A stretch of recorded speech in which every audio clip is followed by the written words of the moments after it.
Ambassador Michael McFaul, U.S. Ambassador to Russia from 2012 to 2014, served on the National Security Council in the Obama administration. He's a scholar and he's an author. And his latest book, entitled Autocrats versus Democrats, China, Russia, America, and the New Global Disorder, takes a keen look at how this is not your mother or father's Cold War. And I was so grateful that he actually also gave us some incredible insight during this interview into what's happening with those military strikes off the coast of Venezuela and why we need to be looking at American unity if we're going to actually have any chance in this new Cold War. Take a listen, and I urge you to also get his book because it is a must-read. And joining me now, it truly is a privilege to be able to spend time and really be able to spend time with Ambassador Michael McFaul, who has one of the most incredible new books out that is a must read. It's entitled, Michael McFaul's book is entitled Autocrats versus Democrats, China, Russia, America, and the New Global Disorder. Disorder did not escape my notice, Ambassador. But let's start with this book because one of the key themes was the fact that, look, this isn't our mother and father's Cold War. It is not, in fact, really the traditional sense of a Cold War. The rules of engagement have changed. And kind of just high level, what are you talking about when you make that assertion in the book? Well, first, thanks for having me. Thanks for talking about the book. I did write this book in part to answer the question, are we in a new Cold War or not? And I do see some similarities, but I see a lot of differences. And I think the differences in some ways are more important than the similarities. Sure. With respect to Russia, Russia's the weaker country in the triangle, right? America, strongest country in the world, China, number 2, Russia, number 3. But I think we have tended to underestimate the threat from Russia because Putin is a risk taker. He has more limited capabilities than Xi Jinping. But as we all know, tragically, he's using those limited capabilities in very destabilizing ways, launching the first major conventional war in Europe since 1945, the first grab at annexation since World War II, and even threatening to drag us into a war with Russia by taunting our allies on the front line there, Lithuania, Estonia, Poland. So I think in some ways he's more dangerous than Xi Jinping is today. The second thing that I think is important that's different is the ideological component of the struggle with Russia today.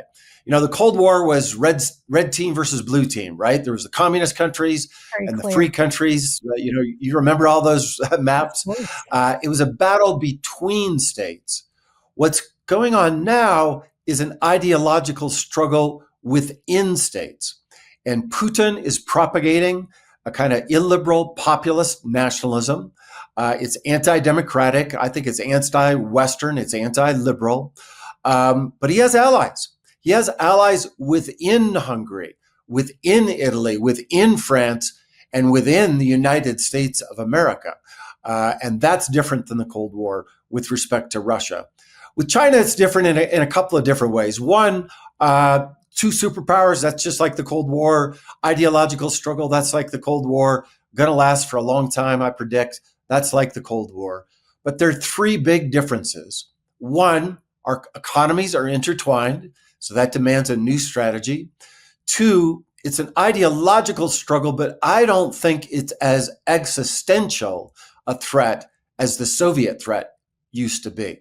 That's very controversial, by the way. You hear a lot of politicians saying China's an existential threat. Well, existential means they want to eliminate us from the face of the earth. I don't see that. And then the third difference with the Chinese is in the Cold War, Democrats and Republicans, we all thought we had to be engaged in the world to contain the Soviets. Now that's not the case. A lot of Republicans, and tragically too many Democrats, want to pull back in this retrenchment mode, this isolationist mode. That's different from the Cold War as well. Well, and that's why we see Trump totally perverting this idea of America first, right? This idea of saying that his version of American exceptionalism is American isolationists policies. And it's this idea that we don't have to be a part of NATO and we should not be a part of a global partnership. One of the kind of critical things that you assert in your book is that the most significant threat to the U.S. global strength is actually internal. And that makes sense, right? Because with this Trump administration, political erosion of unity is the goal. And frankly, anything that ends up being a priority for this administration is driven by his grift. How does it benefit himself? And so economic might with countries like China gets all messed up with his tariff policies, for example. And then when it does come to something like the Russia-Ukrainian war, he clearly favors Putin, even though Russia is the biggest existential threat to democracy that exists. How do we make these things fit, though, if we recognize that Russia is the biggest existential threat to us, but we see Donald Trump catering to Putin and really not giving Zelensky the help that in his country that they truly need? Well, I don't think President Trump has read my book. I don't think he he doesn't think in terms of autocrats versus Democrats. He hasn't learned the successes from the Cold War. So in my book, I talk about some of the failures of the Cold War and mistakes we shouldn't repeat. And then I talk about things that are different. We already talked about that. But I also have a chapter on the successes. And if you think about how we prevailed in the last era of great power competition, at the top of my list was we had strong allies and we worked with multilateral institutions. Trump is doing the exact opposite of that. He's pulling out of multilateral institutions. He's just backing away in this isolationist way. And even with respect to our closest allies in Asia and Europe, he's treating them like he doesn't care about them. I mean, to continue to threaten to invade Denmark and to make Canada a 51st state, I get it. You know, some people say, oh, Mike, you don't understand the president's sense of humor. Well, I can tell you the Canadians don't find it funny. And it just creates unnecessary tension within our alliances. And then second, the president just doesn't seem to understand that if we are going to preserve the free world in Europe and in Asia, we need to do all we can to help the Ukrainians stop the invading Russian army in their country. Because if Putin wins in Ukraine, NATO countries are going to be threatened. That will demand more of our attention and, God forbid, drag us into a conventional war there. But it also has implications in Asia. I was just in Taiwan 3 months ago, and no group of people that are watching more closely what's happening in Ukraine than the people on the island of Taiwan. I saw lots of Ukrainian flags in government offices because they understand that if Putin wins in Ukraine, Xi Jinping is going to be more emboldened to invade their island. But conversely, if he's stopped in Ukraine, then Xi Jinping might think twice. So I think these things are deeply intertwined, and I wish the president would engage more deeply to give the Ukrainians what they need: better arms, more effective arms, more arms, and the same with sanctions. More sanctions, implement them more effectively, and make them much more comprehensive. Well, instead of giving a focus by our American military towards helping the Ukrainians who have been courageously fighting back for years now, beginning with the annexation of Crimea all the way up until now, instead the United States is focusing its attention on some allegation without providing evidence, Ambassador, that there are narco-terrorists from Venezuela and Colombia. And so we have now parked the USS Gerald R. Ford in the Caribbean Sea off the coast of Venezuela. I mean, Ambassador, this is the most absurd flex of military strength that I have seen in my 50 years on this planet by the United States. Instead of focusing on real threats to American democracy, we're trying to do what in Venezuela and with Colombia? First of all, Katie, I can't believe you're 50 years old. That's not true. But second of all, this is a mistake in many concentric circles. Let's break it down. Yeah. First of all, we do not know that they're narco-terrorists. Right. We keep hearing about this exquisite intelligence Nobody's ever provided that to Congress or the American people. So we just have to trust that we're killing terrorists. We don't know that. Second, if we're going to go to war, we should have a debate among the American people and in Congress about what national security threat is at stake. What imminent threat is at stake? And is this the only means, killing people? That's the only means to stop it. I'm skeptical. I haven't seen that evidence. Third, there's a bigger problem here.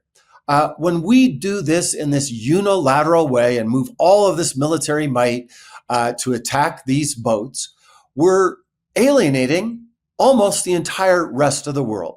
We're alienating our allies. None of them have come and said, America's threatened. We are rallying to help our American allies. That's what they did on September 11th. That's when NATO declared an attack on one as an attack on all, and they went to war with us in Afghanistan. Not a single ally is doing that. That's the first one.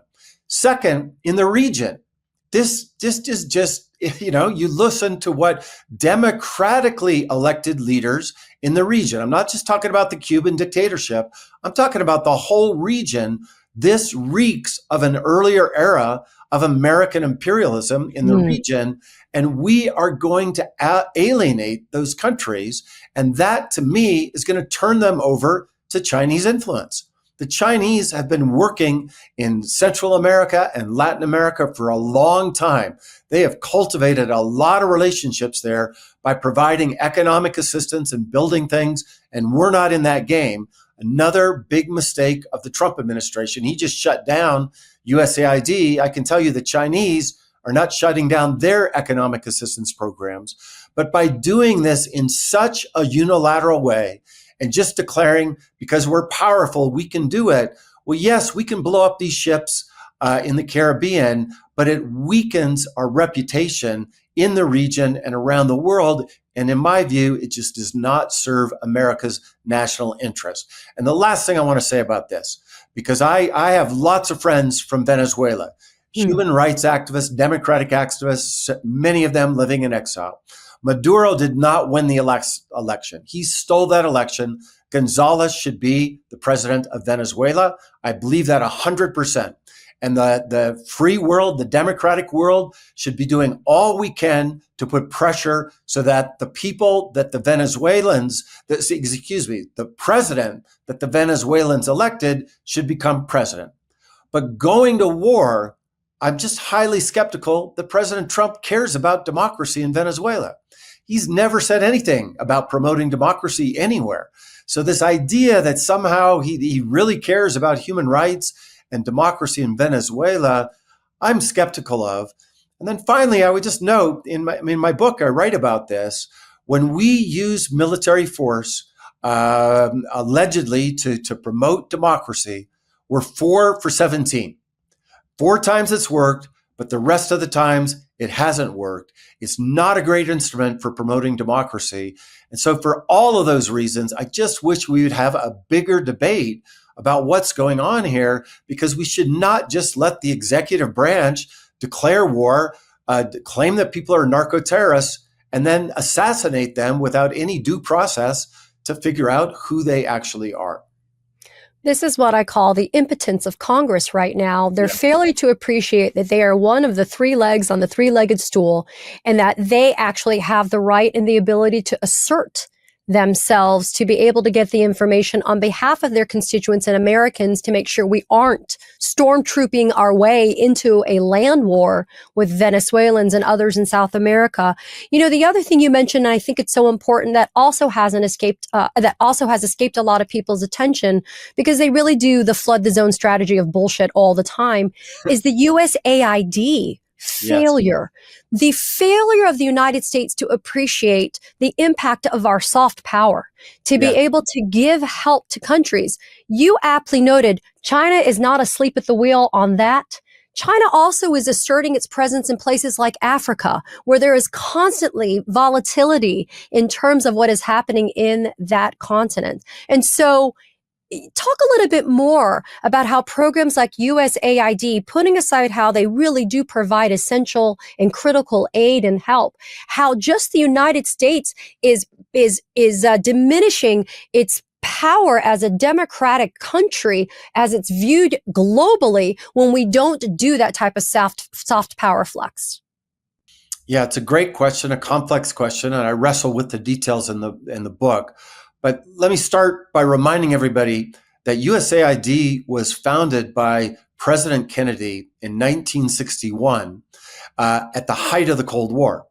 Why did he create it? Well, yes, we wanted to provide humanitarian assistance, Of course. make the world a better place, but it was principally created to compete with the Soviets because the Soviets in the 60s were providing economic assistance all over the world, Latin America, Africa, Asia, exactly like the Chinese are doing today. And so by dismantling it, it's unilateral disarmament. We're just ceding that ground to the Chinese. And I want to be crystal clear here. I've written a lot about USAID in past writings. There are problems with USAID. They gave grants in the wrong places. They most certainly needed reform. But reform is one thing.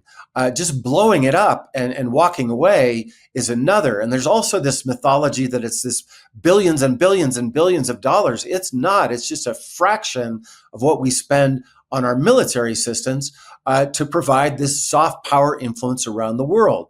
But the other piece that I think people forget is that our soft power and our hard power are intertwined. How do we get those military bases around the world? When I was in the government, I worked for the Obama administration, first at the White House, at the National Security Council, and then in Moscow. And we had a base out in Kyrgyzstan, Manas Air Base. It was the most important base for us for flying our soldiers, our warriors, into Afghanistan. The way we preserved that base was because we had a USAID presence there, and that was part of the incentive structure for the government of Kyrgyzstan to work with us. So when you take that instrument away from the diplomats, you are making it harder for our soldiers to be able to have those basing rights all around the world. And don't believe me, talk to General Mattis, Secretary of Defense under Trump in the first administration. He's the one that makes this argument so explicitly. And I would add to that, other instruments of soft power, Voice of America, he's shutting it down. Putin's not shutting down Russia today. Radio Free Europe, Radio Free Asia, Radio Marti, broadcasting into Cuba, shutting those things down when the Chinese and the Russians are not. It just doesn't make sense. Another very effective ploy by the Russians is disinformation campaigns. It is stunning to me that this administration, and yet it shouldn't be, right, because this administration is just a walking disaster area, but the cutting of funding when it comes to cybersecurity is galling to me. We have seen the power of influence on elections by the Russians in our own domestic election campaigns, and the Russians are very creative that way. And they understand this is they're playing long ball against us, right? Yes. They started this years before 2016. They continue to do it now. They continue to seed disinformation and misinformation campaigns. And yet we're just useful idiots for them because we're not doing anything to understand that the new frontier includes in the new Cold War, digital. Yes. The cyber world. We're just acting like, if we just call it the Department of War and we have a Secretary of War, it should be enough. But it underappreciates kind of the complexities and the creativity of this new Cold War. Exactly right. And Brezhnev and Khrushchev and Mao, they would have loved to have this instrument of influence, right to society, immediate, right? They didn't have to do broadcasts that we could be jammed and all that stuff. They're active in the United States and in every other country in the world. And the Trump administration chose to shut down. It was called the GEC, that was the part of the State Department that monitored disinformation and tried to do something about it. And I just would say it just makes no sense. I don't understand how we think we're going to compete with the Chinese and the Russians over decades if we don't compete in the same domain space where they're at. Now, I don't want our government to get in the game of disinformation. I want to be clear about that. But I do want our government to be helping Americans distinguish between what is actual independent media and what is government-sponsored, foreign government-sponsored media that they see in their feeds every single day. I would appreciate the following, which is, to your point, this is clearly not the Cold War that we had before, because I feel like there was some measure of domestic unity that made us truly understand as Americans what the fight was for. Yes. I mean, I had the privilege last November to go visit the D-Day beaches and to go to the American Cemetery. This was just a couple of weeks after the November 2024 election. And Ambassador, I brought my daughter, my 10-year-old daughter, and I stood there, and the weight of the sacrifice was so profound for me. And it was humbling to be reminded that when it counted the most, people, including our allies internationally, said, we're helping to make sure that we don't have Nazis across the world, right? And yet now the Americans are so fractured. We don't, the definition of what America is, we're expelling, for example, if we're fighting against Maduro in Venezuela, but we're revoking temporary protected status and asylum claims, and we're expelling Venezuelans to the tunes of hundreds of thousands to go where? To be repatriated to their country, which, according to you, Donald Trump, and this administration, is a terrible place. We're expelling our foreigners. We're saying don't be here. How are we possibly going to be in a position of strength, Ambassador, to truly have the integrity to look our international allies in the face and say, we are here to help you, and we are also here to combat communism in its truest sense? Well, it's a big, hard question that I don't have an easy answer to. But on the diagnostics, I just agree with you. Another difference from the Cold War is this level of polarization in American society. It's, we had periods like in the late 60s and early 70s of polarization, but not like today, And I talk about it in my book. I say the greatest threat is not China and Russia, it's us within. If we got our act together and we are unified, I would have no worries whatsoever in how we united as America and then united with our allies, we would just be fine, because united, we have more military power, we have more economic power, and we have better ideas. Democracy is a better idea than dictatorship. But right now, because we're pulling ourselves apart, we're not inspiring the rest of the world. We are not, we used to be the model democracy. We no longer have that position. But even more so, and you invoked about international students and international refugees coming to our country. That was another great success during the Cold War. We brought people from all over the world, and immigrants, especially from war-torn societies, especially from communist countries. They became successful immigrants here in the United States and helped to found some of our most successful companies in all of America. And if we shut that down, we're going to be at a disadvantage to the Chinese and Russians. And I just hope that this period will burn out. I keep hoping it's going to burn out. But if it continues, it's going to be very detrimental for us enduring over the 21st century, because this is going to be a long-term struggle, especially with the Chinese. Another thing that we did well during the Cold War was American prosperity, but we're not going to fuel that prosperity if we do not allow the best and the brightest from the world to come to our country. So I just hope someday, if not this administration, future administrations will learn the successes of the Cold War that we could use again to prevail in the 21st century.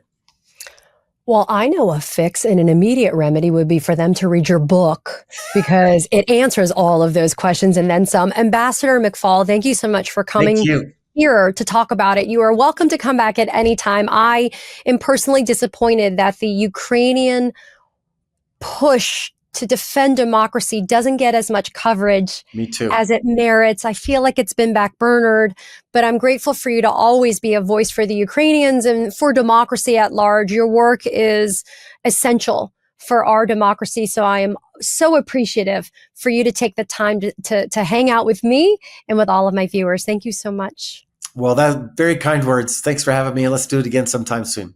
Absolutely. Thank you. Katie Phang here. We launched the Katie Phang News Channel in partnership with the Midas Touch Network so we could bring you the latest in legal and political news. Straight, no chaser. So if you're a fellow truth teller, hit that subscribe button and share the word about this channel so we can build a high information America together.